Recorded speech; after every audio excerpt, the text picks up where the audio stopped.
আলাইকুম বন্ধুরা, আপনারা সবাই কেমন আছেন? আলো ডায়েরির পক্ষ থেকে আমি লিসা। প্রতিদিন নতুন নতুন ভালোবাসার গল্প পেতে ও শুনতে চাইলে আমাদের আলো ডায়েরি চ্যানেলটাকে সাবস্ক্রাইব করে পাশে থাকা বেল আইকনটি বাজিয়ে দিও, কেমন? ধন্যবাদ। গাড়ির ভ্যানে ঢুকিয়ে দুইটা ছেলেকে বেদখল মারছে আইমান। কারণটা একটু পরে বলছি। আইমান রাগান্বিত কণ্ঠেই বলল, এই বল, তোদের বস কে? কে তোদের সব কাজের প্রধান? তখন সেখান থেকে একটা লোক বলে, আমাদের মেরে ফেললো, আমরা বলবো না। তাহলে মর। বলে আইমান গানটা দিয়ে লোকটার বুক ঝাঁঝরা করে দেয়। রক্তমাখা হাতে লোকটাকে পাঠিয়ে বেরিয়ে দোকানে আসে। ওদিকে বাসা থেকে গাড়ি নিয়ে বের হয়েছিল দিশা। পথে এসে গাড়িটা নষ্ট হয়ে যায়। এখন কি করবে? তাই আশেপাশে কোনো গ্যারেজ আছে কিনা খুঁজতে থাকে। তখন সামনে একটা গ্যারেজ রেখে ড্রাইভারকে নিয়ে মানুষের হেল্প নিয়ে অনেক কষ্ট করে গ্যারেজে পৌঁছায়। আইমান তখন বসে একটা ফাইল দেখছিল। কাস্টমার আসা দেখে তাড়াতাড়ি ফাইল লুকিয়ে তার কর্মচারী ইমনকে বলল, দেখ তো আফার কি লাগে। আফা, আপনার কি লাগে? না, আসলে গাড়িটাতে কি সমস্যা হয়েছে বুঝতে পারছি না, স্টার্টই হচ্ছে না। আপনি কোনো টেনশন করবেন না, আমি হাত দেওয়া মাত্র স্টার্ট হয়ে যাবে। প্লিজ তাড়াতাড়ি দেখুন, আমার একটা ফ্রেন্ডের বার্থডে পার্টিতে যেতে হবে।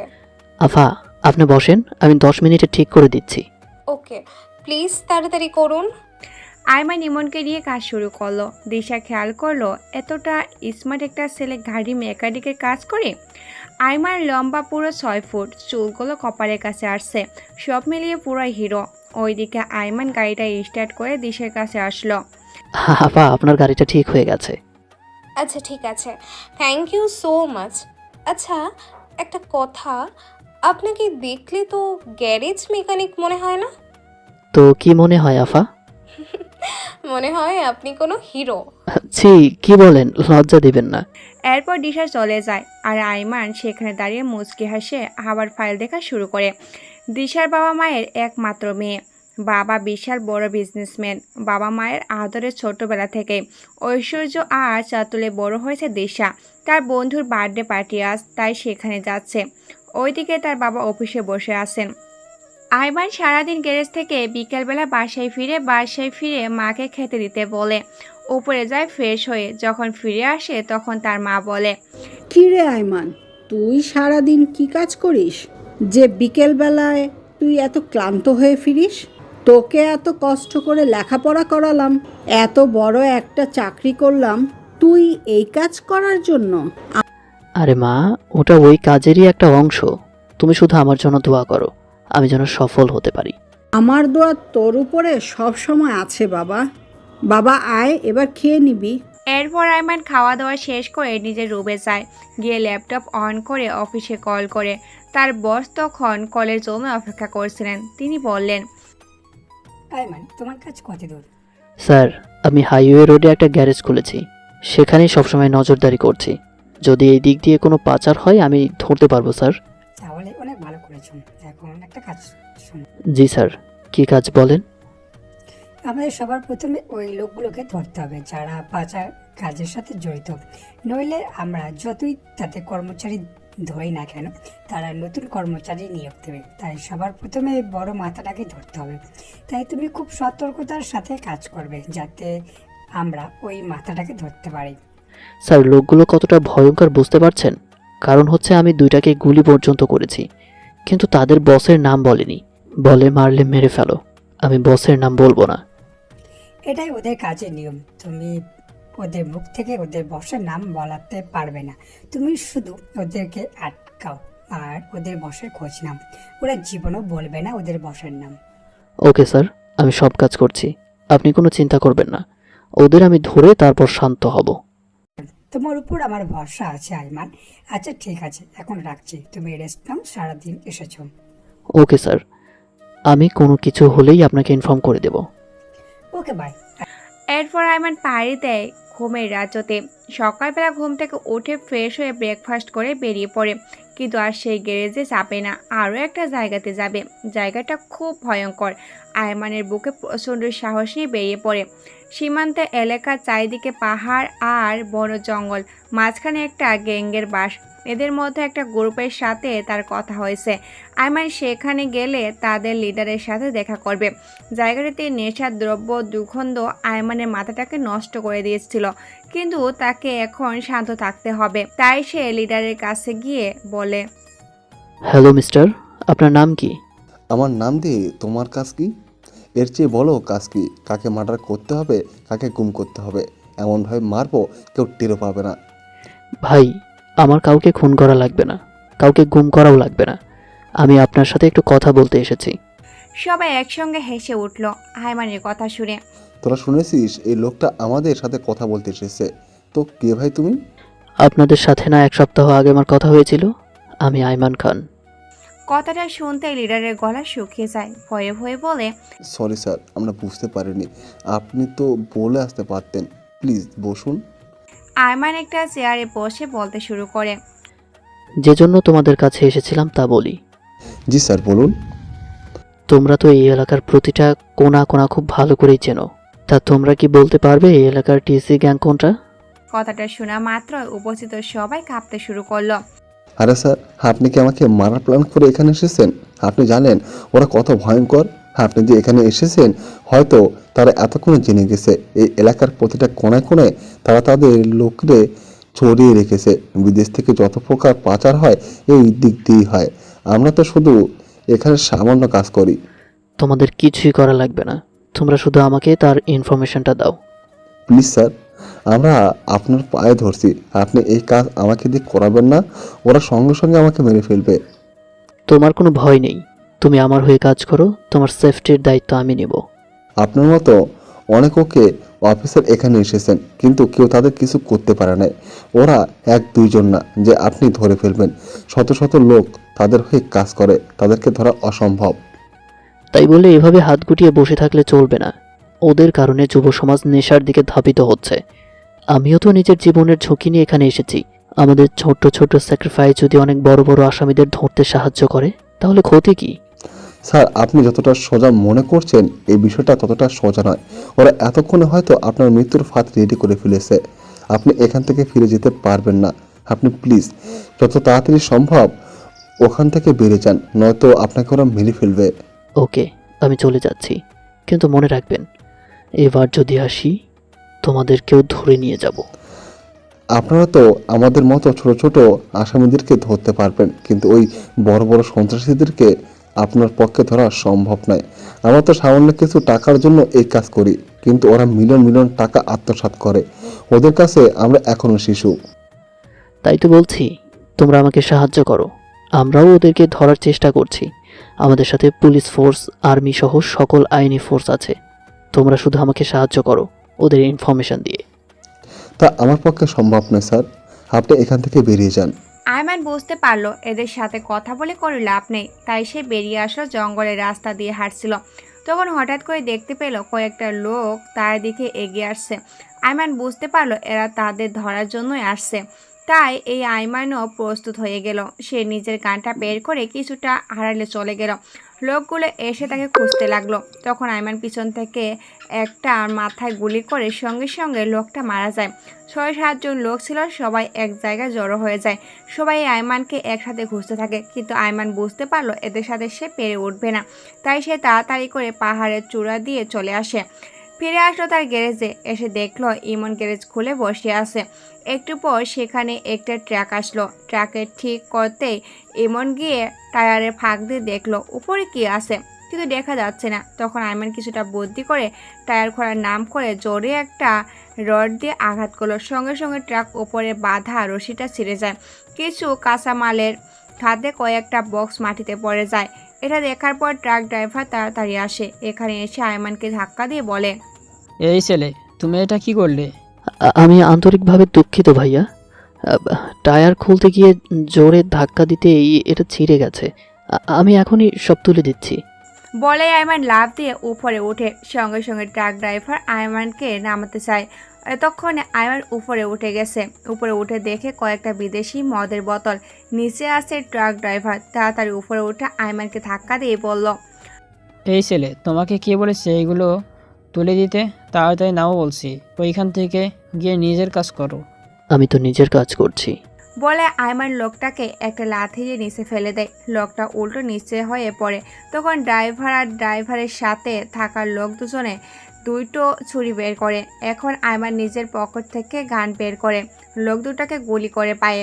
লোক দুটা চিৎকার করে লাফাতে পা দিয়ে অনবরত রক্ত বের হচ্ছে। কুত্তার বাচ্চা, তুই এটা কি করলি? এর মধ্যে ইমন রশি নিয়ে এসে তাড়াতাড়ি করে লোক দুটাকে বেঁধে ফেলল। লোক দুটা চিৎকার করতে থাকে পায়ে গুলি লাগা অবস্থায়, কিন্তু আয়মান একটা রড দিয়ে লোক দুটাকে মারতে শুরু করে। লোক দুটা তখন চিৎকার করে বলে, প্লিজ আমাকে ছেড়ে দাও, আমরা কিছু জানি না, আমরা শুধু টাকার জন্য এটা নিয়ে দিছি। টাকার জন্য তোরা সমাজকে ধ্বংস করবি, আজকেই তোদের শেষ দিনে পৃথিবীতে। তখন আয়মান লোক দুটাকে কারেন্টের দুটো তার এনে শর্ট দিতে থাকে। লোক দুটো চিৎকার করতে থাকে, কিন্তু তাদের মুখ থেকে কথা বের করা সম্ভব হয়নি। লোক দুটা মারা গেলে সাথে সাথে, কিন্তু তাদের লিডারের নাম বলল না। এদের কার্যকলাপে অবাক, এই চরম পর্যায়ে পৌঁছে গেছে। আয়মান এরা নিজের জীবন দিয়ে দেয়, কিন্তু বসের নাম বলল না। আয়মান তখন তার বসকে কল করে বলে, আইমান কি হয়েছে? স্যার, একটা ট্রাক ভর্তি নেশার দ্রব্য আমরা ধরেছি, লোক দুটাকে মার্ডার করেছি। এখন এইটা আপনাকে এখান থেকে নিয়ে যেতে হবে। ওকে, গুড ওয়ার্ক। তোমার একটু ওয়েট করো, আমি সেখানে পুলিশ ফোর্স পাঠিয়ে দিচ্ছি, ওরা গিয়ে এটা নিয়ে আসবে। ওকে স্যার, একটু তাড়াতাড়ি করেন, যে কেউ এসে যেতে পারে। ওকে, আমি এখনই ওখানে পাঠাচ্ছি। এই শোনো না, প্রতিদিন ভালোবাসার নতুন নতুন গল্প পেতে ও শুনতে চাইলে আমাদের আলোর ডায়েরি চ্যানেলটি সাবস্ক্রাইব করে পাশে থাকা বেল আইকনটি বাঁচিয়ে দিও, কেমন? একটু পর সেখানে পুলিশ এসে যায়, এসে ট্রাকটাকে জব্দ করে নিয়ে যায়। আয়মান তখন কিছুটা শান্ত হয়ে বসে। ওইদিকে টিসি গ্রুপের লিডার পরপর 4 জন লোককে খুন হওয়ার প্রায় 2 কোটি টাকার মালামাল জব্দ হয়েছে। প্রচণ্ড রেগে যায়। সামনে তার বিস্তারিত সকল লোক। কে সে অফিসার যে আমার সকল কাজ নষ্ট করে দিচ্ছে? তাকে আটকাতে হবে। তখন টিসির সবচেয়ে বিশ্বস্ত লোক রনি বলে ওঠে, স্যার, আমার যতদূর মনে হচ্ছে অফিসারটা আমাদের সকল বিষয়ে খবর রাখছে আর সুযোগ পেলেই আঘাত করছে। আমাদের যে করে হোক ওকে আটকাতে হবে, না হলে আমাদের কোটি কোটি টাকা লস হয়ে যাবে। স্যার, আপনি চিন্তা করবেন না, আমি দেখছি স্যার কি করা যায়। রবি, আমার তোমার উপরে সব ভরসা। তুমি আমার একমাত্র বিশিষ্ট। তুমি যে করে হোক ওই অফিসারটাকে খুঁজে বের করে এনে ওকে যে করে হোক শেষ করতে হবে, নইলে আমাদের সব কিছু একে একে ধ্বংস করে দিবে। ওকে স্যার, আমি যত তাড়াতাড়ি সম্ভব দেখছি বিষয়টা। এরপর রনি বেরিয়ে যায় আর টিসি সেখানে দাঁড়িয়ে ভাবতে থাকে, কে সে অফিসার, কে তার এত টাকা ধ্বংস করেছে। কিন্তু সে কোনো খবরই পাচ্ছে না অফিসারের সম্পর্কে। তখন সে আরও কয়েকটা ইনফরমেশন লাগিয়ে দেয় ওই এলাকায়, যাতে আয়মানের সব খবর পাওয়া যায়।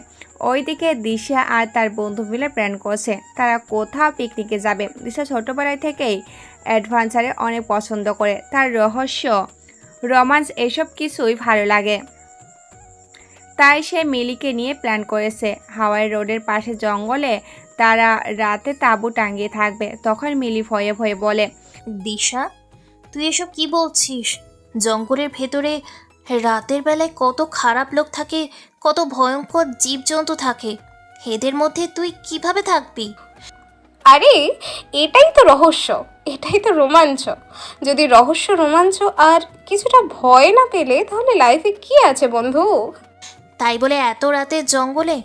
না না, আমি জঙ্গলে যাব না, তুই অন্য কোথাও প্ল্যান কর।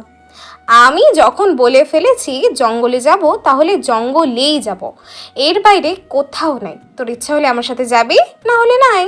আরে দোস্ত, এরকম করিস কেন? ভয় লাগে তো জঙ্গলে। ভয় পেলে কি আর বড় হতে পারবি? পারবি না দোস্ত, পারবি না। আইছে আমার বড় দাদি। কাল সন্ধ্যাবেলায় চলে যাব দুজন।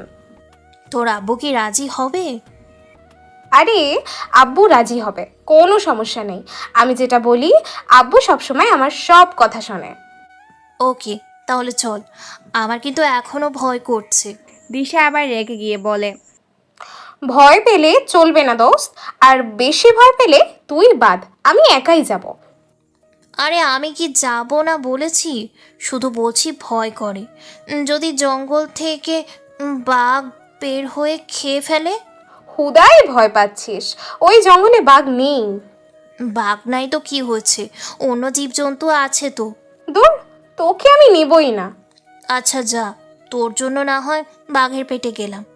ওইদিকে সন্ধ্যার সময় গ্যারেজ বন্ধ করে একটা কাজে যাওয়ার প্ল্যান করছিল আইমানের, কিন্তু গ্যারেজ বন্ধ করে যখনই বের হতে যাবে তখনই একটা কালো চাদর পরা লোক আসে তার কাছে, এসে তাকে টান দিয়ে গ্যারেজের ভিতরে নিয়ে গ্যারেজটাতে বন্ধ করে দেয়। আইমান তখন কিছুটা ভয় পেয়ে বলে, এই কে আপনি, আর আমাকে এভাবে টানছেন কেন? স্যার কোনো কথা বলবেন না। কে তুমি? এবার লোকটা চাদরটা সরিয়ে আইমানকে দেখলো। এটা আর কেউ নয়, এই সকালে যে লিডারের সাথে দেখা করতে গিয়েছিল এই লোকটা। আইমান অবাক হয়ে প্রশ্ন করলো, আরে তুমি এখানে কি করো? স্যার সকালে আপনি আমার কাছে গিয়েছিলেন ইনফরমেশনের জন্য, কিন্তু ওখানে আমি আপনাকে কিছুই বলতে পারতাম না, কারণ আমার গ্রুপের মধ্যে অনেকে আছে যারা ওদের সাথেও কাজ করে, তাই আমি আপনাকে ওখান থেকে তাড়িয়ে দিয়েছি, না হলে ওরা আমাকে মেরে ফেলতো। এখন আপনাকে আমি কিছু ইনফরমেশন দিচ্ছি। ওকে, কি ইনফরমেশন বলো। স্যার আপনি যে টিসি গ্রুপের সাথে দেখা করতে যাচ্ছেন, ওরা খুবই ভয়ঙ্কর গ্রুপ। ওদের আন্ডারে প্রায় 3 শতাধিক লোক কাজ করে, শুধু দেশের ভিতরে আর দেশের বাইরে তো অগন্তি। ওদের এই এলাকার সব কিছু কন্ট্রোলে আছে রবি। আপনি যদি রবিকে ধরতে পারেন তাহলে টিসি গ্রুপের প্রধানকে ধরা আপনার জন্য একেবারে সহজ হয়ে যাবে। তবে ওই রবিকে ধরা অসম্ভব, ওর সাথে সবসময় 10 থেকে 12 জন লোক থাকে, সবাই মারামারি এবং সন্ত্রাসীতে এই এলাকায় সবার থেকে এগিয়ে। কোথায় পাবো ওই রবিকে? স্যার রবিকে পেতে হলে আপনাকে ওত পেতে থাকতে হবে। রবি কখন আসে কোথায় আসে কেউ বলতে পারে না, তবে ও মাঝে মাঝেই বড় বড় কন্ট্রাক্টের সময় এখানে আসে। তোমার কাছে কি রবির কোনো পিক আছে যার মাধ্যমে আমি রবিকে চিনতে পারবো? হ্যাঁ আছে স্যার। গ্যাং লিডারটা তার ফোন থেকে একটা পিক এনে আইমানকে দেখায়। আইমান পিকটা দেখে কিছুটা ভয় পেয়ে যায়। লোকটার কাঁধে অবধি চুল, আর দেখতে অনেকটা ভয়ঙ্কর লাগছে, যে কেউ দেখলে ভয় পেয়ে যাবে। স্যার এ হচ্ছে রবি, টিসি গ্রুপের প্রধানের একদম বিশ্বস্ত লোক। ওকে ধরতে পারলে আপনি সব ইনফরমেশন পেয়ে যাবেন। ওকে, আমাকে তুমি এই রবিকে ধরতে সাহায্য করবে। স্যার আমি সাহায্য করব আপনাকে, তবে আপনাকে আমার নামটা গোপন রাখতে হবে, নইলে আমাকে ওরা মেরে ফেলবে। তোমার কথা কেউ জানবে না, তুমি শুধু ওদের সব ইনফরমেশন সময় মতো আমাকে জানাবে। ওকে স্যার, আমি এই অপরাধ জগতে থাকতে থাকতে বিরক্ত হয়ে গেছি। আমি চাই এখান থেকে বেরিয়ে যেতে, সুন্দরভাবে বাঁচতে, কিন্তু এটা সম্ভব না। ওকে, তোমাকে আমি কাজ দেব, তুমি আমার সাথে কাজ করবে, সমাজ থেকে অপরাধীদেরকে মুছে ফেলতে আমাকে সাহায্য করো। ওকে স্যার, এখন আমি যাই, প্লিজ আমার কথা কাউকে বলবেন না। তুমি কোনো চিন্তা করো না, সাবধানে যাও, তোমার কথা কেউ জানবে না। এরপর ওই গ্যাংয়ের লিডারটা চলে গেল।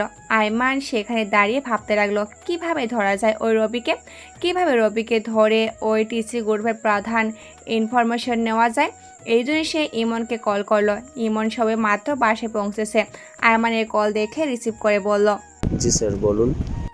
ইমন, তুমি কাল সকাল সকাল একবার আমার বাসায় যাবে, একটা গুরুত্বপূর্ণ বিষয় নিয়ে কথা বলবো।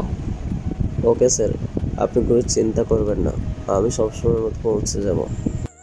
এরপর আইমান নিজের বাসায় চলে যায়। বাসায় গিয়ে খাওয়া দাওয়া করে ঘুমিয়ে যায়। পরের দিন সকাল হতে ইমন এসে আইমানের বাসায় পৌঁছায়। আইমান তখন বের হওয়ার জন্য রেডি হচ্ছিল। ইমনকে দেখে নিজের রুমে নিয়ে এসে বলে, ইমন, তোমাকে এখন থেকে অনেক বড় কাজ করতে হবে, অনেক বড় বড় দায়িত্ব পালন করতে হবে, অনেক বড় সন্ত্রাসীদের মোকাবেলা করতে হবে। স্যার আমি সবসময় নিজের জীবন দিতে প্রস্তুত আছি স্যার, আপনি শুধু বলেন আমাকে কি করতে হবে। তুমি কি প্রস্তুত এসব মোকাবেলা করতে? আপাতত তোমাকে কিছুই করতে হবে না, তুমি শুধু এই রবি নামক ছেলেটাকে খুঁজতে থাকো। তোমার যত ইনফর্মার আছে সবাইকে এই ছবিটা পাঠিয়ে দাও, যে করেই হোক ওকে আমাদের খোঁজ করতে হবে। আইমান নিজের ফোন থেকে রবির ছবিটা ইমনের ফোনে দিল। ইমন সঙ্গে সঙ্গে তার যত ইনফরমেশন আছে সবাইকে ছবিটা পাঠিয়ে দিল। সবাই রবিকে খুঁজতে লাগলো। ওইদিকে দিশা ব্রেকফাস্ট করতে বসে তার বাবার সাথে। তখন দিশা তার বাবাকে বলল, বাবা, আমি আজ আবার বান্ধবী মিলিকে নিয়ে এক জায়গায় পিকনিকে যাচ্ছি, কাল সকালে চলে আসবো। ওকে মামুনি, তোমার যেখানে ইচ্ছে যাও বাবা, তোমাকে বাধা দেব না, তবে সাবধানে চলাচল করবে। আই লাভ ইউ বাবা, এই জন্যই তোমাকে আমি এতটা ভালোবাসি। আমিও তো আমার মামুনিকে এতটাই ভালোবাসি। এরপর দিশার বাবা বেরিয়ে যান অফিসের উদ্দেশ্যে। তখন দিশার মা এসে দিশার কাঁধ ধরে বলল, সারাদিন টই টই করে ঘুরে বেড়ানো, ছেলেদের কাজ। তুই কি ছেলে যে ছেলেদের মতো ভাবভঙ্গি করিস? আরে মা ছাড়ো তো, লাগছে। আর আমি আমার ফ্রেন্ডকে নিয়ে পিকনিকে যাব, কোন ছেলেকে নিয়ে না। তা কোথায় পিকনিকে যাওয়া হচ্ছে শুনি? তখন দিশা অনেকটা উৎসাহিত হয়, তার মাকে বলে, মা, হাইওয়ের পাশে যে জঙ্গলটা আছে না, ওই জায়গাটায় আমি আর মিলি আজকে রাতে টেন্ট দিয়ে থাকবো। মেয়ের কথা শুনে দিশার মা কঠিন দৃষ্টিতে চেয়ে বলল, দিশা, তুই এটা কি বললি? জঙ্গলে থাকবি? কত খারাপ লোক থাকে ওই জঙ্গলে, তুই জানিস? ওই জায়গায় তুই যাবি, যদি কোনো বিপদ হয় খবরদার ওই জায়গায় যাবি না। আরে মা, বিপদ হবে না। আর ভয়ঙ্কর জঙ্গলে থাকাটাই হলো অ্যাডভেঞ্চার। লাইফে অ্যাডভেঞ্চার না হলে কি লাইফের মজা আছে? কিসের অ্যাডভেঞ্চার? কোনো অ্যাডভেঞ্চারের দরকার নেই, ঘরে বসে থাকো। আমি তোর বাবাকে বলছি পিকনিকে যাওয়ার নাম করে জঙ্গলে যাওয়া হচ্ছে। প্লিজ প্লিজ মা, এরকম করো না। তুমি কোনো চিন্তা করো না, আমি আর মিলি সাবধানে থাকবো। তুই কেন বুঝিস না মা? তুই আমার একমাত্র মেয়ে, তোকে নিয়ে আমার অনেক টেনশন হয়। তুই এভাবে সবসময় ছেলেদের মতো ঘুরে ফিরে বেড়াস, আর এই তুই জঙ্গলে যাচ্ছিস। যদি কোনো বিপদ হয়, জঙ্গলে কত খারাপ লোক থাকে তুই জানিস? ওদের পাল্লে পড়লে তোকে আর আমরা ফিরে পাবো না। মা, তুমি হুদাই কেন চিন্তা করছো বলো তো? কোনো চিন্তা করো না। আরে আমার কিচ্ছু হবে না, আর কিছু হলে তো তোমরা আছো, আমাকে বাঁচিয়ে নেবে। তোদের বাপ মেয়ে যা ইচ্ছা তাই কর, শুধু আমাকে বলতে আসিস না কিছু হলে। দিশার মা রাগ করে উপরে চলে গেল, আর দিশা সেখানেই বসে খেতে শুরু করলো। এরপর ফোনটা হাতে নিয়ে মিলিকে কল করলো। মিলি তখনও শুয়েছিল। দিশার কল দেখে ঘুম ঘুম চোখে ফোনটা ধরলো। কি হয়েছে দোস্ত? এই কুত্তি, তুই কোথায়? হ্যাঁ, আরে দোস্ত, আমি তো এখনো বাসায় ঘুমাচ্ছি। কুত্তি হারামি, তুই আমাকে তাড়াতাড়ি উঠতে বলে তুই এখনো পড়ে পড়ে ঘুমাচ্ছিস? এখনই ওঠ, না হলে কিন্তু ফোনের ভিতর দিয়ে গিয়ে এক লাথি দেব। কতবার বলছি তাড়াতাড়ি উঠতে, আজকে একটা অ্যাডভেঞ্চারে যাচ্ছি। শপিং মলে যেতে হবে তো নাকি? কত কিছু কিনতে হবে। আরে দোস্ত, আরো 20 মিনিট ঘুমাই, এরপর উঠবো। আমি কিন্তু এখন তোর বাসায় চলে আসবো বলে দিলাম। এসে তোকে খুন করব। 10 মিনিটের মধ্যে আমার বাসায় চলে আয়। তুই কি আমাকে শান্তিতে কি একটু ঘুমোতেও দিবি না? ঘুমাতে দিব তখন যখন তুই জামের বাড়ি যাবি, তখন। আর এখন তাড়াতাড়ি চলে আয়। ওকে দোস্ত, উঠছি। উঠছি না, তাড়াতাড়ি ওঠ। আর আমি ভিডিও কল দিচ্ছি, তুই তাড়াতাড়ি ফ্রেশ হয়ে আয়। আমি ব্রেকফাস্ট করছি, আমার সাথে তোকে ব্রেকফাস্ট করতে হবে। দোস্ত, এত তাড়াতাড়ি তো পারবো না। পারবি না মানে? তাড়াতাড়ি আসতে বলছি না? ওকে দোস্ত, জাস্ট 15 মিনিট, আমি আসছি। ওকে, তাড়াতাড়ি আয়। একটু পর মিলি চলে আসে দিশার বাড়িতে। দিশা আর মিলি মিলে শপিং করতে বাইরে চলে যায়, গিয়ে অনেক কিছু কেনে। রাতে রান্না করার জন্য একটা মুরগি কিনতে যাবে। দিশা তখন মিলিকে বলে, দোস্ত, তুই জ্যান্ত মুরগি দিয়ে কি করবি? তোর মাথা আর আমার মুন্ডে করব। এটা দিয়ে বারবিকিউ করে তারপর জঙ্গলের মধ্যে রাখবো, সেই মজা হবে। ও দোস্ত, তোর তো মাথায় অনেক বুদ্ধি, সেই মজা হবে। আরও 2-1 হলে অনেক মজা হতো। তোর জামাইকে ডেকে নে, একসাথে বসে খাবো। জামাই কই পাবো দোস্ত? তুই পারলে একটা জামাই খুঁজে দে। না রে দোস্ত, আমার নিজেরই জামাই নাই, আর তোরে কি জামাই এনে দেবো? তাহলে আর কি করার, 2 মিলেই যাই আর বারবিকিউ খাই। এরপর দুজনে বাসায় বসে রেডি হতে শুরু করে। বিকালে বেরিয়ে পড়বে তারা। ওইদিকে ইমন আর আয়মান গ্যারেজে বসে আছে। তখন ইমনের একটা ইনফরমেশন কল করে। ইমনকে জানায় যে 2 দিন পরে অনেক বড় একটা ডিল হবে। এই সিদ্ধান্তে সেখানে রবি থাকবে। ইমন সঙ্গে সঙ্গে আয়মনকে খবরটা বলে। এটাই সুযোগ ইমন রবিকে ধরার জন্য। এই সুযোগেই আমাদের বাজিমাত করতে হবে। কিন্তু স্যার, আমরা তো মাত্র 2 জন, আর আমরা তো অন্য কারো হেল্প নিতে পারবো না। ছদ্মবেশ ধরে আছি, পুলিশকেও সাথে নিতে পারবো না। ওরা তো অনেক লোক থাকবে। ইমন, আমরা সেখানে নিজেদের মাথা খাটিয়ে ওদেরকে ধরবো, শক্তির জোরে নয়। তাই প্রস্তুত হয়ে নাও, 2 দিন পরে জীবন মৃত্যুর খেলায় নেমে পড়তে হবে। আমি সবসময় মৃত্যুর জন্য প্রস্তুত স্যার। এটাই চাই ইমন। তোমার মধ্যে কনসেন্ট্রেট আছে, তুমি অনেক ভালো কিছু করতে পারবে। একদিন তুমি আমার থেকে অনেক বড় হবে। আমি আপনার থেকে বড় হতে চাই না স্যার, আপনার ছায়া থেকে আপনার পাশে চিরদিন থাকতে চাই। ওকে মাই ব্রাদার। এরপর আয়মান আর ইমন প্রস্তুত হতে থাকে সেই দিনের জন্য, যেদিন তারা রবিকে ধরবে। ওইদিকে মিলি আর দিশা বেরিয়ে পড়েছে। সন্ধ্যা নামতে আর কিছুক্ষণ বাকি। তারা তাড়াতাড়ি করে জঙ্গলের ভিতরে এসে তাদের তাঁবুটা টেঙ্গে নেয়। ওইদিকে সন্ধ্যার পর বেরিয়ে পড়ে আয়মান নিজের গানটা নিয়ে, সাথে একটা টর্চ লাইট নিয়ে।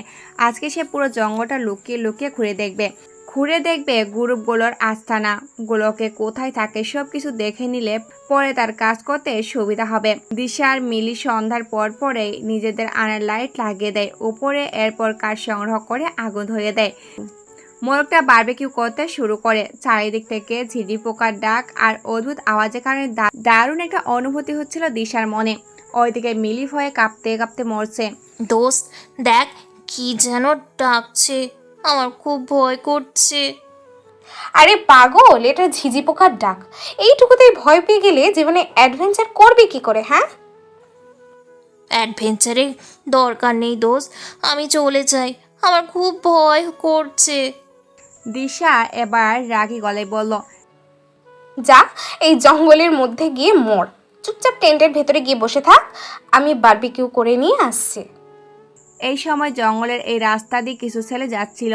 তারা হঠাৎ করে জঙ্গলের মধ্যে দুটি মেয়েকে দেখে অবাক হয়। কয়েকটা ছেলে মিলে আর দিশার টেন্টকে ফলো করে তাদের দিকে এগিয়ে আসে। ওদের আয়মান ঘুরতে ঘুরতে এই দিকে আসছিল। দিশা তখন বারবিকিউ করতে ব্যস্ত, সেই দিকে খেয়ালই নেই যে তার দিকে কয়েকটা ছেলে এগিয়ে আসছে। তখন ছেলেগুলো একদম দিশার কাছে চলে আসে। এসে দিশাকে একটা ছেলে বলে উঠল, কি মামনি, এত রাতে জঙ্গলে কি করো? দিশা হঠাৎ করে এত ছেলেকে দেখে কিছুটা ভয় পেয়ে যায়। তার অদ্ভুত দৃষ্টি নিয়ে দিশার দিকে তাকিয়ে আসে। তার গা থেকে মাদক দ্রব্য বিচ্ছিরি গন্ধ আসছিল। দিশা কি করবে বুঝতে পারছে না। সে চিৎকার করতে থাকে, হেল্প হেল্প বলে, কিন্তু ছেলেগুলো দিশার চিৎকার শুনে হাসতে শুরু করে। চিৎকার করো, যত ইচ্ছা চিৎকার করো, কোনো লাভ নেই, কারোর সাহস নেই এই সময় এই রাস্তা দিয়ে আসার। আসো, আমরা সবাই মিলে পার্টি করি। ওইদিকে মিলি এসব দেখে কান্না করতে শুরু করে আর চিৎকার করে শুধু হেল্প হেল্প বলছে। আয়মান তখন দিশাদের অনেকটা কাছে চলে এসেছে। রাতের বেলা, তাই স্পষ্ট দুইটা মেয়ের চিৎকারের আওয়াজ শুনে এসে ভাবতে লাগলো, এত রাতে এখানে মেয়ের চিৎকার করছে কেন? হয়তো তারা বিপদে পড়েছে। একটু এগিয়ে গিয়ে দেখি, ওদেরকে আমাদের সেভ করতেই হবে। আয়মান দিশার দিকে এগোতে লাগলো। ওইদিকে ছেলেগুলো দিশা আর মিলের একদম কাছে চলে এসেছে। তারা দিশার হাত ধরার চেষ্টা করে, আর একটা ছেলে গিয়ে মিলির বাহু চেপে ধরে মিলি আর জোরে জোরে চিৎকার করে। আরে কিছু করার আগে এত চিৎকার করলে, কিছু করলে কি হবে বুঝতে পারছিস তোরা? কথাটা বলে সব ছেলেরা একসাথে হেসে উঠল। ওইদিকে আয়মান এসে এই অবস্থা দেখে নিজের গানটা বের করে ছেলেগুলোর সামনে যায়। গিয়ে দেখে এ তো সেই দিনের ওই মেয়েটা। আয়মান ঝাঁঝালো কণ্ঠে বলল, এই এখানে কি হচ্ছে? তখন ছেলেটা বলে উঠল, যাই হোক, তাতে তোর কি হয়েছে এখানে হিরোগিরি দেখাতে? এইখান থেকে সরে যা, না হলে একদম শেষ করে দেব। কে কাকে শেষ করে তা একটু পরেই দেখতে পাবি। বলে আয়মান নিজের গান দিয়ে ছেলেটার উপরে গুলি ছুটতে লাগলো। একে একে সবাই পালিয়ে যেতে শুরু করলো। ছেলেগুলো পালিয়ে যেতে আয়মান দিশার কাছে এসে বলল, আরে আপনি এখানে কি করেন এত রাতে? দিশা এতটাই ভয় পেয়েছে যে সে আয়মানের ছাপটে জড়িয়ে ধরছে। আমার প্রথম কোনো মায়াবিনী স্পর্শে শিহরিত হয়ে গেল। তখন মিলি পাশ থেকে কাঁদতে কাঁদতে সুরে বলে উঠল, তোকে আমি না করেছিলাম না এই জঙ্গলে না আসতে, কিন্তু তুই তো আমার কথা শুনলি না। এখন দেখ, একটুর জন্য কত বড় বিপদ থেকে রক্ষা পেয়েছি। আপনারা এখানে কেন এসেছিলেন? দিশা আয়মানের থেকে নিজেকে ছাড়িয়ে নিয়ে অপরাধী স্বরে বলে উঠল, আমরা পিকনিক করার জন্য এই জঙ্গলে এসেছিলাম, আর এসে এই অবস্থা হলো। পিকনিক করার জন্য পৃথিবীতে আর কোনো জায়গা পান নাই? জঙ্গলে পিকনিক করতে হলো? এখন যদি আমি না আসতাম তাহলে কি হতো বুঝতে পারছেন? তখন দিশা কিছু বলতে পারছিল না, চুপচাপ বসে রইল। সত্যি ছেলেটা আজকে না আসলে হয়তো তারা এতক্ষণ ওই ছেলেগুলোর ভোগের বস্তু হয়ে যেত। দিশা তখন আস্তে আস্তে করে বলে উঠল, আপনাকে অসংখ্য ধন্যবাদ আমাদের বাঁচানোর জন্য, কিন্তু এত রাতে আমরা বাড়ি যাব কি করে? আমার তো ভয় করছে। সেটাও তো একটা চিন্তার বিষয়। কেন অ্যাডভেঞ্চার করবে না? এখন দেখো কেমন মজা লাগে।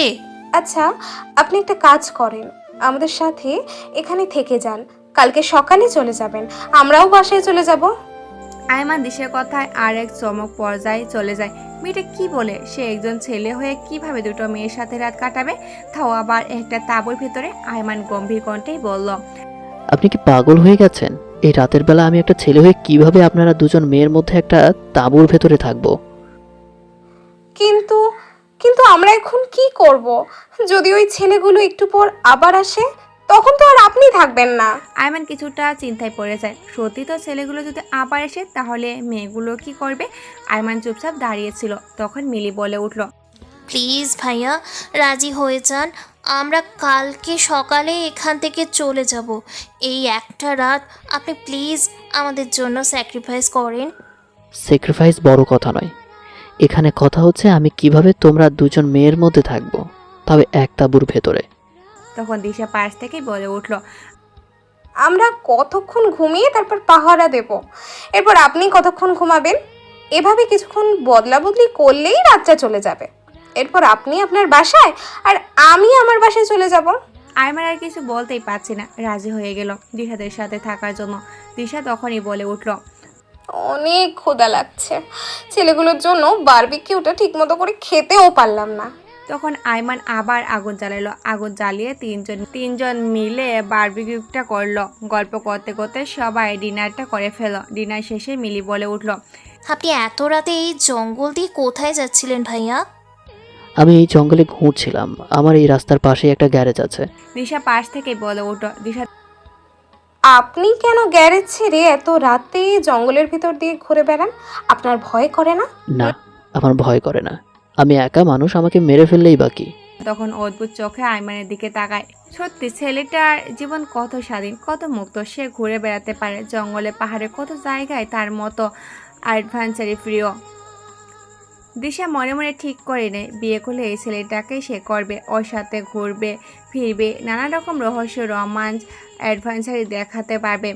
নানা রকম রোমান্স, অ্যাডভেঞ্চারি রহস্য দেখতে পারবে সে। মিলি দিশাকে ভাবতে দেখেই বলে, কিরে দোস্ত, তুই এত কি ভাবছিস? কিছু না দোস্ত, তুই গান গাইতে পারিস, পারলে একটা গান ধর। আরে ধুর, আমার যা কাকের গলা, তাতে গান গাইলে জঙ্গলে সব পশু পাখি জেগে যাবে। আয়মান মিলির কথা কিছুটা মুচকি হাসে। দিশা আয়মানের মুচকি হাসি দেখে মুগ্ধ দৃষ্টিতে তাকিয়ে থাকে আয়মানের দিকে। আচ্ছা ভাইয়া, আপনি একটা গান গান না? আরে আমি তো গান পারি না। কি বলেন, গান পারেন না? প্লিজ একটা বলেন। আয়মান আর কোনো উপায় না পেয়ে গানের 2 লাইন ধরে তিনজন মিলে গান শেষ করে যখন বসলো তখন দিশা বলে উঠল, আপনার মতো কিন্তু আপনার গানের গলাটাও অস্থির। ধন্যবাদ। আচ্ছা, আপনাকে দেখলে তো গ্যারেজ মেকানিক মনে হয় না। আপনি কি সত্যিকারের মেকানিক বলেন তো? আয়মান তখন কিছুটা বিরক্তি নিয়ে বলল, গ্যারেজ মেকানিক কি কোনো ছোট কাজ নাকি? আমি সব কাজকেই বড় করে দেখি। আমি মাস্টার্স কমপ্লিট করে এই ছোট্ট দোকানটা দিয়েছি, নিজে স্বাবলম্বী হওয়ার চেষ্টা করছি, এটাকে এত ছোটোখাটো করে দেখার কি আছে? আয়মানের কথা দিশা কিছুটা লজ্জা পেয়ে যায়, মনে হয় কিছুটা হার্ট করে দিল ছেলেটাকে। আচ্ছা সরি ভাইয়া, আমি আপনাকে হার্ট করে কিছু বলতে চাইনি। ইটস ওকে, সমস্যা নেই। এরপর দেখতে দেখতে এভাবে পুরো রাতটা কেটে গেল। সকালে হতে আয়মান বলে উঠল, তাড়াতাড়ি আপনাদের সব কিছু গুছিয়ে নিন, আমাকে যেতে হবে, গিয়ে দোকান খুলতে হবে, তাই আপনারা তাড়াতাড়ি সব কিছু গুছিয়ে নিন, আপনাদেরকে কিছুটা এগিয়ে দিয়ে আসি। দিশা আর মিলি মিলে সবকিছু গুছিয়ে আয়মানের সাথে বেরিয়ে পড়ে। আয়মান জঙ্গল থেকে বের করে হাওয়াই রোডে উঠে একটি গাড়িতে তুলে দেয় তাদের দুজনকে। দিশা তখন বলে উঠল, আচ্ছা ভাইয়া, আপনার নাম্বারটা কি দেওয়া যাবে? তখন আয়মান কিছু না ভেবেই নিজের নাম্বারটা দিশাকে দিয়ে দেয়। দিশা নাম্বার নিয়ে ড্রাইভারকে গাড়ি ছাড়তে বলে। তখনই মিলি বলে ওঠে, কিরে দোস্ত, তুই ওই ছেলেটার কাছ থেকে নাম্বার নিলি কেন? আছে দোস্ত আছে। কেন, কি হয়েছে? এত প্রশ্ন করিস কেন? তোর দুলাভাই বানানোর জন্য নিছি, হয়েছে? ছেলেটাকে তো আমার পছন্দ হয়েছিল, তুই আমার কাছ থেকে কেড়ে নিলি। কি বললি? ও এখন থেকে আমার বয়ফ্রেন্ড, ওর ব্যাপারে কোনো কথা বললে খুন করে ফেলবো একেবারে। দোস্ত, তুই প্রেমের আগেই আমাকে চ্যাকা দিয়ে দিলি। যা, ওর থেকে ভালো একটা তোকে খুঁজে এনে দেবো, ঠিক আছে? তুই আমার জন্য কি খুঁজবি আমার জানা আছে, আমি নিজেরটা নিজেই খুঁজে নেব। দুজন হাসতে হাসতে বাসায় চলে গেল। ওইদিকে রবি চারিদিকে খোঁজ নিয়েও সে অফিসারের কোনো খবর পাচ্ছিল না। সে কি করবে কিছুই বুঝতে পারছে না। 2 দিন পর বড় একটা ডিল আসে, এটা তাকে হ্যান্ডেল করতে হবে। যদি ওই অফিসার কোনো প্রবলেম করে, এই নিয়ে চিন্তায় রাতে ঘুমাতে পারছে না রবি। তাই একটা প্ল্যান সাজায় ওই অফিসারকে ধরার জন্য। দুজন হাসতে হাসতে বাসায় চলে যায়। ওইদিকে রবি চারিদিকে খোঁজ খবর নেয়, সে অফিসারের কোনো খবর পাচ্ছিল না। সে কি করবে কিছুই বুঝতে পারছিল না।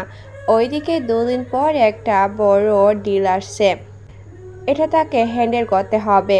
যদিও এটা অফিসার কোনো প্রবলেম করে, এই নিয়ে চিন্তিত, রাতে ঘুমাতে পারছিল না রবি। তাই একটা প্ল্যান সাজায় ওই অফিসারকে ধরার জন্য। ওইদিকে বাসায় গিয়ে আইমানের কথা ভাবতে থাকে দিশা। ছেলেটার প্রতি অজানা একটা টান অনুভব করেছে সে হয়তো সেই ছেলেটার প্রতি গভীর প্রেমে আসক্ত হয়ে গেছে। যে প্রেম থেকে তাকে চাইলেও তোলা সম্ভব না, যে প্রেম তাকে সর্বস্ব গ্রাস করে দিচ্ছে। রবি গিয়ে তার প্ল্যান সাজায়। একটা ট্রাক ভর্তি করে কয়েকটা খালি বোতল নিয়ে সে সীমান্ত থেকে আসতে ছিল, তখন একটা খবর ছড়িয়ে দিয়েছে যে এইগুলো মদের বোতল সাইফার হচ্ছে আজকে। খবরটা পেয়ে আরমান রেডি হয়ে যায়। ওইদিকে রবি তার ট্রাকের পেছনে পেছনে কয়েকটা গাড়ি নিয়ে আসে। যদি রাস্তায় ট্রাক কেউ আটকায় তাহলে গাড়িগুলো থেকে মানুষ বের হয়ে ওই অফিসারটাকে ধরবে। কিন্তু আরমান উল্টো প্ল্যান করে। সে রাস্তার মধ্যে কয়েকটা পিন ছড়িয়ে রাখে যাতে গাড়ির টায়ার ফেটে যায় এবং তার কাছে ঠিক করতে আসে। ওইদিকে রবি ট্রাক নিয়ে অনেক পথ পাড়ি দিল, কিন্তু কেউ কোনো প্রবলেম করলো না। হাইওয়ে রোডে উঠছে, এখনো কেউ একটা করলো না। তাই রবি গাড়িগুলোকে ফিরে যেতে বলে। গাড়িগুলো ফিরে যায়। ওইদিকে রবি গাড়িটার টায়ারটা পাংচার হয়ে যায়। আইমানের দোকানের সামনে আসে। একটা কাকতালীয়ভাবে রবি আইমানের কাছে গাড়িটা ঠিক করতে আসে, কিন্তু আইমান যেই মাত্র রবিকে দেখেছে সে ইমনকে ইশারা দিল। ইমন আর কিছু অফিসারকে আগ থেকে রেডি রেখেছিল। আইমান তারা রবি আসা মাত্রই কথার ফাঁকে ফাঁকে রবির মাথার পিছনে আঘাত করে রবি অজ্ঞান হয়ে মাটিতে পড়ে যায়। তখন সবাই গ্যারেজের পিছনে একটা আন্ডারগ্রাউন্ডের রাস্তা আছে, সেখানে নিয়ে যায়। রবিকে একটা রুমের মধ্যে বেঁধে রাখে। রবিকে চেয়ারের সাথে বেঁধে রাখা হয়। সামনে বসে আছে আইমান। এখন রবির জ্ঞান ফেরার অপেক্ষায় আইমান আর রবি, কিন্তু রবির তো জ্ঞান ফিরেছে না। তাই আইমান ইমনকে বলল, ইমন, তুমি যাও তো, 1 বালতি পানি নিয়ে আসো। ওকে স্যার, এখনই যাচ্ছি। ইমন গিয়ে 1 বালতি পানি নিয়ে আসলো, এনে রবির মুখে ছুঁড়ে মারলো। রবি কেঁপে উঠল। হঠাৎ করে মুখে পানি পড়ে রবি জ্ঞান ফিরতে সে চারিদিকে তাকিয়ে দেখলো, তার মানে সে ধরা পড়ে গেছে, তাকে বেঁধে রাখা হয়েছে। রবি কি করবে বুঝতে পারছিল না। তাই তখন রবি চিৎকার করে বলে উঠল, আমাকে এখানে কেন বেঁধে রাখা হয়েছে? আমি কি করেছি? রবির কথায় তখন আইমান আর ইমন হেসে উঠল। কি করছিস তুই? এখনো জানিস না টিসি গ্রুপের প্রধান কে বল আমাদেরকে? রবি তখন তাচ্ছিল্যের হাসি দিয়ে বলে উঠল, তোরা ধরবি টিসি গ্রুপের প্রধানকে? তোদের মতো কত অফিসার আসলো আর গেল, কেউ ওই মানুষটাকে কোনো দেখতে পারেনি আর না ধরতে পেরেছে। তখন আইমান রবির কান বরাবর একটা ঘুষি মারে। আমি অন্য অফিসারদের মতো না, আমি আইমান খান, সিক্রেট ডিটেকটিভ গ্রুপের প্রধান। তোর মতো কত রবিকে আমি পকেটে ঢুকিয়ে রেখেছি। তুই যদি এখন তোর ভালো চাস তবে তাড়াতাড়ি বলে দে এই গ্রুপের প্রধানকে। আমার জীবন চলে গেলেও আমি বলবো না ওই গ্রুপের প্রধানের নাম। আর তুই কি ভেবেছিস আমাকে আটকে রেখে তুই আর পার পেয়ে যাবি? দেখ, হয়তো এতক্ষণে তোর মৃত্যুর ব্যবস্থা হয়ে গেছে। আরে পাগল, জীবন মরণ তো সব উপরওয়ালার হাতে। তুই আর আমি কিভাবে মৃত্যু নিয়ে খেলা করব? এর চেয়ে ভালো বলে দে ওই গ্রুপের প্রধানকে, নইলে তোর জন্য ঘোর বিপদ অপেক্ষা করছে। তুই এটা আশা করে বসে থাক যে তুই ওই প্রধানকে ধরবি, কিন্তু মনে রাখ তুই কখনোই ওকে ধরতে পারবি না। আইমান তখন ইমনকে ইশারা করে চলে যায়। বাইরে বেরিয়ে আসে আইমান। তখন ইমন 2টা কারেন্টের তার নিয়ে আসে, রবিকে শক দিতে থাকে। রবির চিৎকার পুরো রুমটা কম্পিত হচ্ছিল, কিন্তু কিছুই করার নেই, তাকে সহ্য করতে হবে, যে করেই হোক তাকে সহ্য করতেই হবে। ইমন শুধু বারবার বলছিল, তুই যদি বাঁচতে চাস তাহলে বলে দে ওই গ্রুপের প্রধানকে, নইলে এভাবে প্রতিটা মুহূর্ত তোকে পড়তে হবে। তোরা আমাকে মেরে ফেল, আমি কোনো মতেই ওই গ্রুপের প্রধানের কথা বলবো না। এত যখন মরার শখ তাহলে মর। বলে ইমন পুরো শক্তি দিয়ে রবির গলা চেপে ধরে, কিন্তু আইমান ফিরে এসে এই অবস্থা দেখে তাড়াতাড়ি ইমনকে ছাড়িয়ে নিয়ে যায়। আরে ইমন, কি করছো? এভাবে মেরে ফেললে তুমি কখনোই টিসি গ্রুপের প্রধানের নাম পাবে না, কোনো ইনফরমেশন পাবে না ওর কাছ থেকে। সিস্টেমে কথা নিতে হবে। স্যার, লোকটা যা জেদ, আমার মনে হয় না ওর বসের কথা বলবে। তুমি যে বোকাই রয়ে গেলে ইমন। ও কেন বসের কথা বলবে? ওর মুখ থেকে আমরা ওর বসের নাম বলিয়েই ছাড়বো। কিন্তু সেটা কি সম্ভব স্যার? বাইরে আসো, সব বলছি। এরপর আইমান আর ইমন বাইরে আসে। বাইরে এসে ইমন বলে, স্যার, আমরা কিভাবে ওই গ্রুপের প্রধানকে খুঁজে বের করবো?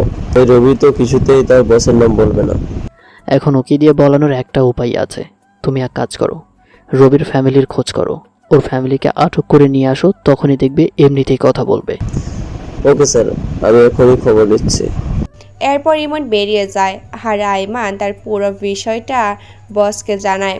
বস তাদেরকে অভিনন্দন জানায় এবং কাজ ঠিক মতো করে যাতে বলে। ওইদিকে রুমে বসে বসে বোর হচ্ছিল দিশা, তাই একবার ভাবলো আইমানকে কল করবে।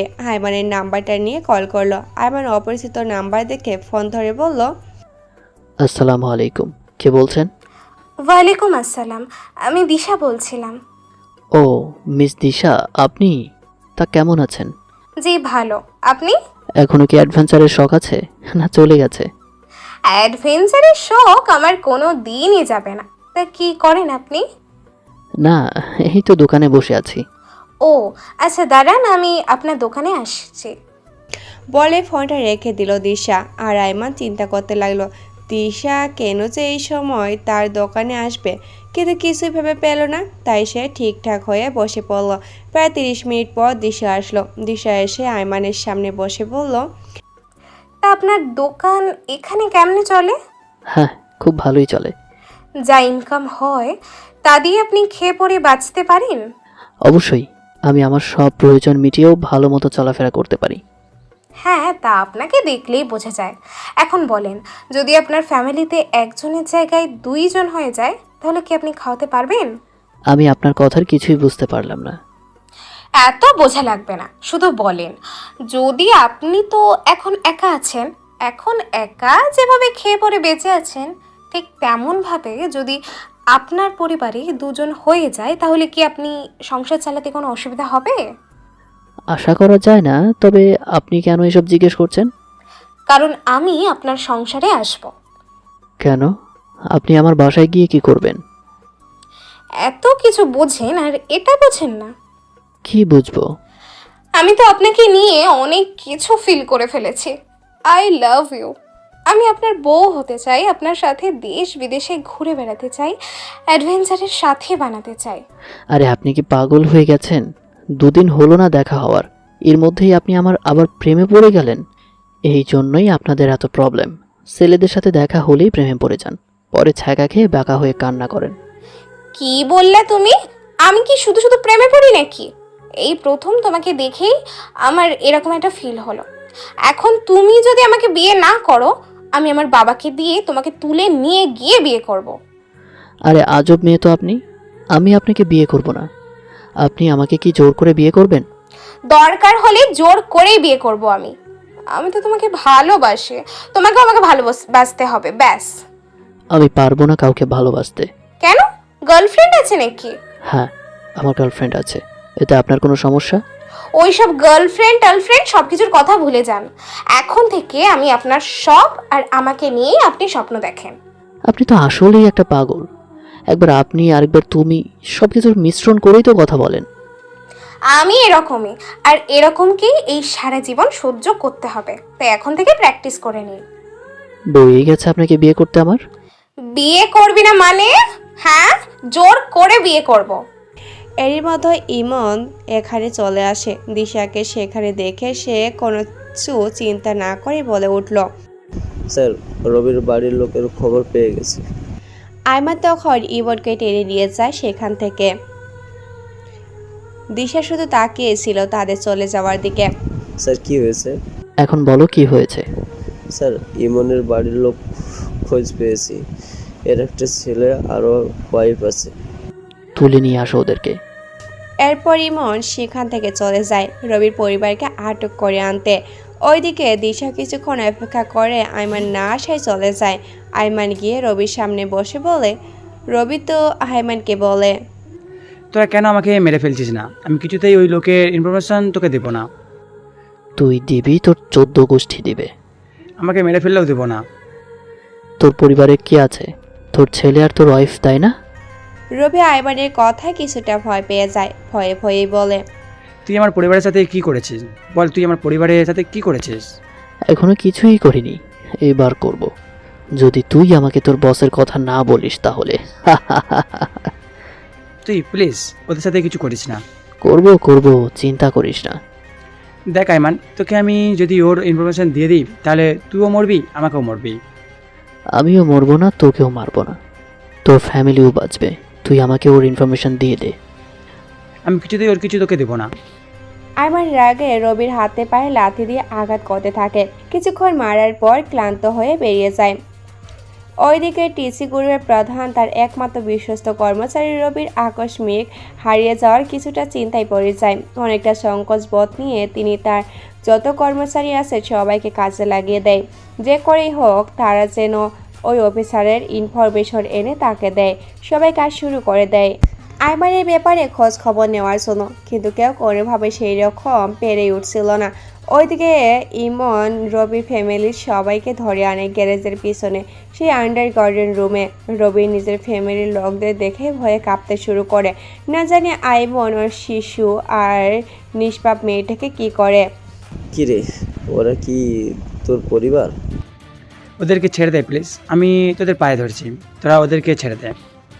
ওদেরকে ছাড়বো যখন তুই তোর বসের ইনফরমেশন আমাদেরকে দিয়ে দিবি। আমার পক্ষে আমার বসের ইনফরমেশন দেওয়া সম্ভব না। সম্ভব হলে আমি দিতাম। প্লিজ তুই ওদেরকে ছেড়ে দে। ইমন, যাও তো কারেন্টের তারটা নিয়ে আসো। ওকে স্যার, আমি এখনই যাচ্ছি। প্লিজ এই ছোটো ছেলেটাকে তুই এভাবে নির্যাতন করিস না। আমি তোর পায়ে ধরছি আইমান। তোর কি ওর নিষ্পাপ মুখটা দেখে একটু মায়া লাগে না? মায়া? তোদের মায়া লাগে না যখন লক্ষ লক্ষ ছেলেদেরকে তোরা নেশার পথে ধাবিত করিস, তাদের জীবন ধ্বংস করে দিস? কত হাজার বাবা মা ঠিক তোর মতোই আহাজারি করে, তখন তাদের সেই আত্মচিৎকার তোরা শুনতে পাস না। এখন কেন নিজের ছেলেকে এভাবে দেখে কষ্ট পাচ্ছিস? লক্ষ লক্ষ ছেলে মেয়ে যখন নেশার পথে ধাবিত হয়, নেশাদ্রব্য গ্রহণ করার জন্য ঘরে বাইরে খুন খারাপি করে বেড়ায়, তখন ঠিক এরকমভাবেই তাদের বাবা মা আত্মচিৎকার করতে থাকে। তখন মানুষের চোখ দিয়ে জল পড়ে না, তখন ওই মা বাবার হৃদয় দিয়ে কাঁদে। তাদের সেই হৃদয়ের কান্না কি তোরা শুনতে পাস? শুনিস না। তাদের কান্নায় তোদের হাসি পায়, তাদের কান্না ওদের কাছে ঢং মনে হয়। কিন্তু দেখ, আজ যখন তুই এই অবস্থায় পড়েছিস, তখন তোর কেমন লাগছে? আর যদি তুই তোর বসের ইনফরমেশন আমাকে দিস, তাহলে আমি তোর বসকে ধরবো। শুধু তোর বসকেই ধরবো না, লক্ষ লক্ষ ছেলে মেয়েকে এই পথ থেকে ফিরিয়ে আনতে পারবো। আমি কতবার বলবো, আমার বস এতটাই ভয়ঙ্কর যে আমার পক্ষে তার ইনফরমেশন দিলে এর চেয়ে বেশি ছেলে মেয়েকে সে বোম দিয়ে উড়িয়ে দেবে। তুই আমাকে ইনফরমেশনটা দিয়ে দে, আর বাকিটা আমি দেখছি। বললাম না আমার পক্ষে বসের ইনফরমেশন দেওয়া সম্ভব নয়। ইমন, তুমি ওর ছেলেকে কারেন্টের শক দাও। ইমন কারেন্টের তারগুলো নিয়ে রবির ছেলের দিকে এগোতে থাকে। রবি চিৎকার করে। তখনই রবি কান্না করতে করতে বলে, আমি তাদেরকে ইনফরমেশন দিচ্ছি, তোরা প্লিজ আমার ছেলেকে ছেড়ে দে। তখন ইমন আর আইমন হাসতে হাসতে একটা চেয়ার নিয়ে রবির সামনে বসে। বল, তোর বসের নাম কি? দেখ, আমি আবারও বলছি, তোরা কিন্তু নিজে নিজেই মৃত্যুর কাছে চলে যাচ্ছিস। বলবি নাকি আবার গিয়ে কারেন্টের শক দেব? না প্লিজ, আমি বলছি, আমার বসের নাম তালুকদার শরীফ। দেশের নামকরা বিজনেসম্যান, বিজনেসের আড়ালে তার এই কালো রাজ্য গড়ে তুলেছে। যে রাজ্যের একক রাজত্ব তার হাতে এসে এতটাই ভয়ঙ্কর যে মুহূর্তের মধ্যে শত শত লোককে বোম দিয়ে উড়িয়ে দিতে পারে। তার কাছে দক্ষিণ কোরিয়া থেকে আনা অনেকগুলো পারমাণবিক বোমা রয়েছে, যেগুলো দিয়ে এক একটা শহর মুহূর্তের মধ্যেই উড়িয়ে দিতে পারে। এখন তোরা আমাকে ধরেছিস, হয়তো সে সেই ব্যবস্থা করছে। স্যার, লোকটা তো আমরা যতটা কল্পনা করছি তার চেয়েও বেশি ভয়ঙ্কর। আমাদের চিন্তাশক্তি যেখানে গিয়ে থামে, সেখান থেকে তালুকদার চিন্তা শুরু হয়। তালুকদার হয়তো এতক্ষণে তোর ইনফরমেশন পেয়ে গেছে। তুই নিজের ফ্যামিলির খোঁজ নিয়ে দেখ, হয়তো তোদের দুজনের ফ্যামিলি এতক্ষণে উপরে চলে গেছে। কথাটা শুনে মাত্র আইমানের বুকটা কাঁপতে শুরু করে। আইমান তাড়াতাড়ি করে নিজের মাকে কল দেয়, কিন্তু তার মা কল ধরছে না। আইমান একের পর এক কল দিতে থাকে, কিন্তু তার মা কল ধরছে না। ওইদিকে ইমনের বাসায় কেউ নেই, তাই সে তার ছাড়ের জন্য চিন্তা করছে। আইমান তাড়াতাড়ি করে ইমনকে বসিয়ে নিজের বাসায় গিয়ে দেখতে পায় তার মা দরজার সামনে গলা কাটা অবস্থায় পড়ে আছে। আইমান চিৎকার করে কান্না করে ওঠে, কিন্তু তার কিছু করার নেই। তার মা মারা গেছেন, খুন হয়েছেন ওই নরপিশাচের হাতে। আইমান কি করবে কিছুই বুঝতে পারছে না। দুদিন পর্যন্ত নিজের ঘর থেকে বেরিয়ে হয়নি। এই 2 দিনে ইমন রবি আর রবির ফ্যামিলিকে বেঁধে রেখেছে সেই একই জায়গায়। ইমন যখন রবির সামনে যায় তখন রবি বলে, আমি বলেছিলাম না লোকটা কতটা ভয়ঙ্কর, তার প্রমাণ তোরা হাতে নাতেই পেলি। এখনও বলছি ওই লোকটার পিছন ছেড়ে দে, নইলে তোদের জন্য ভয়ঙ্কর বিপদ অপেক্ষা করছে। আমাদের ওই স্যাক্রিফাইস একদিন দেশের লক্ষ লক্ষ মানুষদের বাঁচাবে। এর জন্য আমরা নিজেদের স্যাক্রিফাইসগুলো করতে রাজি স্যার। ফিরে আসবেন, আমি বলছি স্যার, ফিরে আসবেন। তোরা দুজন মিলে কিছুই করতে পারবি না। ওই ভয়ঙ্কর লোকটার সাথে যেখানে হাজার হাজার পুলিশ কর্মকর্তা, লক্ষ লক্ষ আর্মি অফিসার কিছুই করতে পারেনি, সেখানে তোরা দুজন তো ওই লোকটার কাছে দুধের শিশু। আইমান 2 দিন পর ঘর থেকে বের হয়ে তালুকদার শরীফের সব ইনফরমেশন জোগাড় করতে থাকে। তখন এই লোকটার ইনফরমেশন তার হাতে আসে। তখন আইমানের হাত কাঁপতে থাকে, কারণ তালুকদার শরীফ আর কেউ নয়, দিশার বাবা। কিন্তু এখন সে কি করবে? দেশের লক্ষ লক্ষ মানুষের জন্য সে তার ভালোবাসাকে স্যাক্রিফাইস করে দিশাকে তুলে আনে, সেই জায়গায় বেঁধে রাখে যেখানে রবিকে বাঁধা হয়েছে। হঠাৎ করে আইমানের এমন কাণ্ডে দিশা প্রচণ্ড ভয় পায়, সাথে অবাকও হয়। দিশা, রবি আর রবির ফ্যামিলিকে বাঁধা হয়েছে, সামনে বসে আছে এই ইমন আর আইমান। দিশা অবাক হয়ে আইমানকে প্রশ্ন করলো, তুমি আমাকে তুলে এনে এভাবে বেঁধে রাখলে কেন? আমি তোকে বেঁধে এনেছি কারণ তোর বাবা দেশের লক্ষ লক্ষ যুবক যুবতীকে ধ্বংস করে দিয়েছে। এখন আমি তোকে ধ্বংস করে দিব। আইমান, তোমার হয়তো কোথাও ভুল হচ্ছে। আমার বাবা এরকম লোক নয়। আমার বাবা একজন প্রতিষ্ঠিত ন্যায়পরায়ণ ব্যবসায়ী। দেশের কোনায় কোনায় তার সুনাম ছড়িয়ে আছে। দিশার কথায় আইমান আর ইমন ভয়ঙ্করভাবে হেসে ওঠে। ন্যায়পরায়ণ মানুষ, তাও আবার তোর বাবা? তোর বাবা কত বড় নরপিশাচ তুই যদি জানতি, তাহলে তোর বাবাকে বাবা বলে ডাকতে তোর ঘৃণা হতো। আইমান, আমি তোমাকে সাবধান করে দিচ্ছি, আরেকবার আমার বাবার নামে একটাও বাজে কথা বললে আমি ভুলে যাব আমি তোমাকে ভালোবাসি। যেটা সত্যি সেটাই বলছি, এর বাইরে কিছুই না। তুই যাই বলিস না কেন, তোর বাবা একজন খুনি, একজন সন্ত্রাসী, একজন মাদক ব্যবসায়ী। দিশা তখন আইমানের গালে থুতু দিয়ে দেয়। আইমান উঠে গিয়ে দিশার গালে কয়েকটা থাপ্পড় দিয়ে বলে, নিজের বাবাকে এরকমভাবে অন্ধবিশ্বাস করছিস? সারা জীবন মানুষের রক্ত ঝরা টাকায় তোরা ফুর্তি করে বেরিয়েছিস। আজ বুঝবি ওই টাকার মূল্য কতটুকু। ওই টাকাগুলোর মানুষের রক্ত বেচা টাকা, মানুষের রক্ত বিক্রি করে তোর বাবা আজ বড় লোক। তোর পাশে বসে থাকা লোকটাই তার প্রমাণ। এই লোকটাকে পুঁজি বানিয়ে তোর বাবা দিনের পর দিন অনৈতিক কাজ করেছেন, ব্যবসার আড়ালে কালো টাকার পাহাড় করেছেন। জিজ্ঞেস করে দেখ পাশের লোকটাকে। দিশা পাশে তাকিয়ে দেখে রবি বাঁধা অবস্থায় বসে আছে। রবি অনেক দিন তাদের বাসায় গিয়েছে, কিন্তু সেটা ব্যবসায়িক কাজে ভেবে এসেছে এতদিন দিশা। কিন্তু নিজের বাবার ব্যাপারে এত খারাপ কথা শুনে নিজের মাথা ঠিক রাখতে পারেনি দিশা। সে সহ্য করতে পারছিল না আইমানের কথাগুলো। দিশা ভয়ঙ্কর কণ্ঠে আইমানকে বলে ওঠে, আইমান, তোকে আমি ভালোবেসেছিলাম, কিন্তু তুই আমার ভালোবাসা পাওয়ার যোগ্যই নয়। তোকে আমি খুন করব। তুই আমার হাতটা খুলে দে। এই মেয়ে, চুপচাপ এখানে বসে থাক। আর একটা কথা বললে আমি তোকে খুন করে ফেলবো। স্যারের ব্যাপারে এত খারাপ কথা বলার সাহস কোথায় পেলি? এই চামচার বাচ্চা চামচা, খবরদার, তুই আমার ব্যাপারে কোনো কথা বলবি না। ইমন এগিয়ে যেতে চাইলে আইমান ইমনের হাতটা ধরে বলে, ইমন, তুমি রাগান্বিত হবে না। একটু পরেই ওর বাবার আসল রূপ দেখতে পারবে, তখন ওর অবস্থা দেখতে পারবে। তখন আমি নিজের ফোনটা নিয়ে তালুকদারের ফোনে দিশার বেঁধে রাখা পিকগুলো সেন্ড করি। ওইদিকে তালুকদার নিজের মেয়েকে হারিয়ে দিশাহারা হয়ে যাচ্ছিল। যখন এই পিকগুলো পেল, ভয়ে ভয়ে তখন ওই ফোন করলো। আমি তালুকদারের কল থেকে হেসে ধরে বলি, আরে তালুকদার সাহেব যে আমাকে ফোন করলেন? এ কুত্তার বাচ্চা, কে তুই? তুই আমার মেয়েকে কেন তুলে নিয়েছিস? তোকে কিন্তু আমি খুন করব। কে তুই? ও মা, আমাকে চিনতে পারছিস না? আমি আইমান খান, যাকে খোঁজার জন্য তোর লোকেরা ঘুরে মরছে। যদি সাহস থাকে সামনাসামনি আয়। এসে আমার সাথে লড়াই কর। ফোনটা লাউড স্পিকারে দেওয়া ছিল, তাই দিশা সব কিছু শুনতে পাচ্ছিল। দিশা তার বাবার কথাগুলো শুনছিল। তখন আইমান বলে ওঠে, যদি নিজের মেয়েকে বাঁচাতে চাস তাহলে আমার পাঠিয়ে দেওয়া ঠিকানায় 1 ঘন্টার মধ্যে চলে আয়, না হলে তোর মেয়েকে উপরে পাঠিয়ে দেব। সুরের বাচ্চা, তুই 10 মিনিট ওয়েট কর, আমি আসছি তোকে ধ্বংস করে দিতে। তোর মাকে যেমন খুন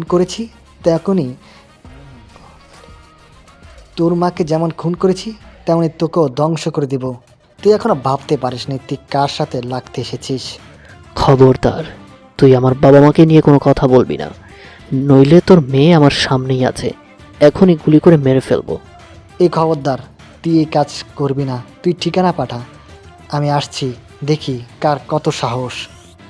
এই শোনো না, প্রতিদিন ভালোবাসার নতুন নতুন গল্প পেতে ও শুনতে চাইলে আমাদের আলোর ডায়েরি চ্যানেলটি সাবস্ক্রাইব করে পাশে থাকা বেল আইকনটি বাজিয়ে দিও, কেমন? আইমান তখন ঠিকানাটা পাঠিয়ে দিশার দিকে তাকায়। দিশা এখনও একটা ঘরের মধ্যে আছে। কি কথা হলো সব কিছু ভাবছিল। তার বাবা কি বললো? দিশা শুধু অবাক হয়ে কথাগুলো চিন্তা করছিল। তার বাবা এরকম সে কল্পনাও করতে পারেনি। ওইদিকে তালুকদার প্রস্তুতি হয়ে আসলো নিজের মেয়েকে উদ্ধার করার জন্য। ওইদিকে আইমান আর ইমনও প্রস্তুত হয়ে গেছে নিজেদের জীবনের শ্রেষ্ঠ লড়াই করার জন্য। এর বিরুদ্ধে মিথ্যার লড়াই, এটা নেয়ের বিরুদ্ধে অন্যায়ের লড়াই, এটা তাদেরকে জিততেই হবে। এটা যে করেই হোক এই যুদ্ধ তাদেরকে দেশের মানুষের, দেশের হাজার হাজার নেশাগ্রস্ত নেশায় আসক্ত লোকেদের বাঁচানোর জন্য জিততেই হবে। আইমান ইমনকে আবেগী গলায় বলল, ইমন, প্রস্তুত হয়ে নাও নিজের জীবনের শ্রেষ্ঠ লড়াইটা করার জন্য। আমি প্রস্তুত স্যার। আমি চাই আপনি লড়াইটা করিয়ে মরে গেলে হয়তো 1 অফিসার মরে যাবে, কিন্তু দেশের হাজারো লোক বেঁচে যাবে। তাই স্যার, প্লিজ স্যার, আমাকে লড়াইটা করতে দিন। এইসব কি বলছো ইমন? তোমার মতো একজন সৎ সাহসী অফিসার আমাদের সমাজে দরকার। তুমি কেন একা লড়াই করবে? তোমার পাশে আমি আসছি। তখন রবি পাশ থেকেই বলে উঠল, 10টা বছর ধরে এই লোকটার নির্যাতন সহ্য করে আসছি। প্রতিটা মুহূর্তে মৃত্যুর ভয় নিয়ে লড়েছি। তোমরা প্লিজ আমাকে তোমাদের সাথে নাও। ওই লোকটাকে খুন করলে হয়তো আমার অপরাধের কিছুটা কমবে। চুপ, নিজের কথা চিন্তা কর। পালিয়ে যাওয়ার ধান্দা আছিস, চুপচাপ বসে থাক। আইমান প্রস্তুত হচ্ছিল কখনই আসবে সেই সময় যখন লক্ষ লক্ষ মানুষের খুনি, লক্ষ লক্ষ মা বাবার আত্মচিৎকারের কারণ সেই লোকটা তার সামনে আসবে। প্রায় 30 মিনিট পর দরজা লক করলো। ইমন গিয়ে দরজা খুলতে লাথি দিয়ে ইমনকে প্রায় উড়িয়ে দেয় তালুকদার। ইমন মাথায় আঘাত পেয়ে ফিরে আসে, মাথা দিয়ে রক্ত পড়ছে। দৌড়ে গিয়ে তালুকদারের গলা চেপে ধরে। তখন আইমান ইমনকে জড়িয়ে বলে, যাও ইমন, ওর মেয়ের গলায় একটা ছুরি দিয়ে ধরো, এখানেই ওর মেয়েকে শেষ করে দাও। যেভাবে আমার মাকে খুন করেছে সেভাবেই ওর মেয়েকে ওর সামনে খুন করো। তালুকদার ভয়ঙ্কর দৃষ্টি নিয়ে বলে, এই শুয়োরের বাচ্চা, আর 1 পা আগালে আমার মেয়ের দিকে তোকে এখানে বোম দিয়ে উড়িয়ে দিব।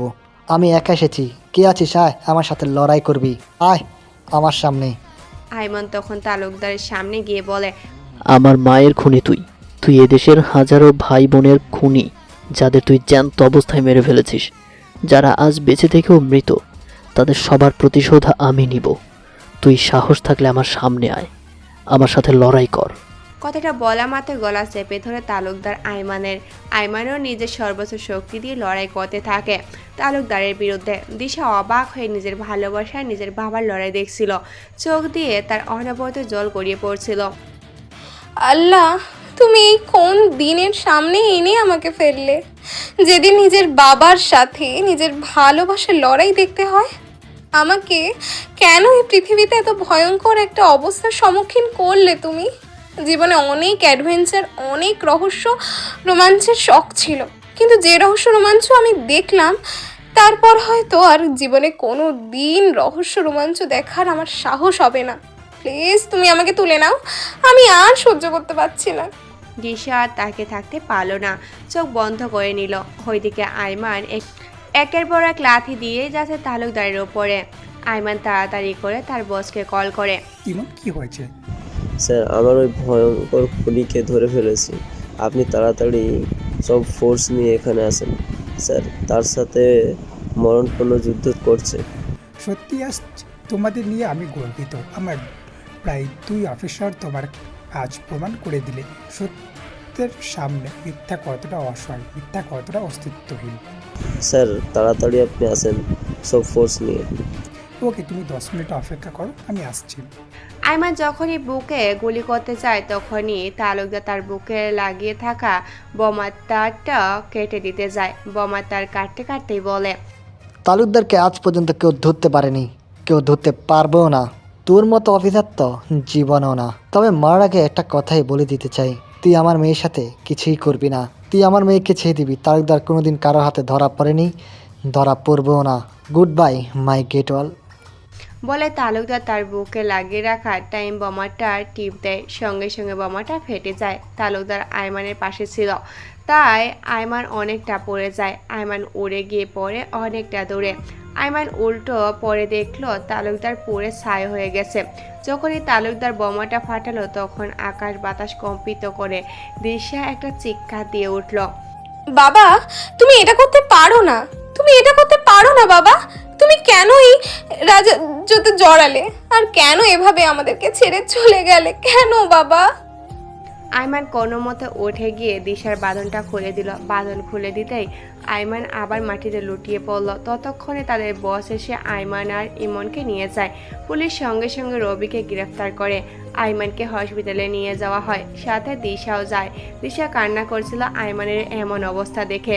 আল্লাহ, তুমি আমার বাবাকে নিয়ে নিয়েছো, তাকে তার পাপের শাস্তি দিয়েছো, কিন্তু আইমান তো কিছু করেনি। ওকে কোন পাপে শাস্তি দিচ্ছ আল্লাহ? তুমি ওকে ভালো করে দাও, তুমি ওকে আমার বুকে ফিরিয়ে দাও। হাসপাতালের ডাক্তাররা আইমানের চিকিৎসা করতে শুরু করে। আইমানের শরীরে অনেক জায়গা পড়ে গিয়েছিল। তারা যেখানে ড্রেসিং করে ব্যান্ডেজ করে দেয়। আইমানের তখনও জ্ঞান ফিরছে না। আইমানের যখন জ্ঞান ফিরে তখন দিশা দিশা বলে চিৎকার করছিল। ডাক্তাররা এসে বাইরে থেকে দিশাকে নিয়ে যায় ভিতরে। আইমান দিশাকে দেখে ডাক্তারদেরকে বাইরে যেতে বলে। ডাক্তাররা বাইরে চলে যায়। আইমান দিশার হাতটা শক্ত করে ধরে বলে, দিশা, আমি কোনো অন্যায় করিনি। তোমার বাবা অনেক বড় অপরাধী ছিলেন, তাই তাকে শাস্তি দেওয়াটা আমার কর্তব্য ছিল। তুমি প্লিজ আমাকে ভুল বুঝো না। তুমি আমাকে ভুল বুঝো না দিশা, প্লিজ। আমি তোমার পাশে আছি।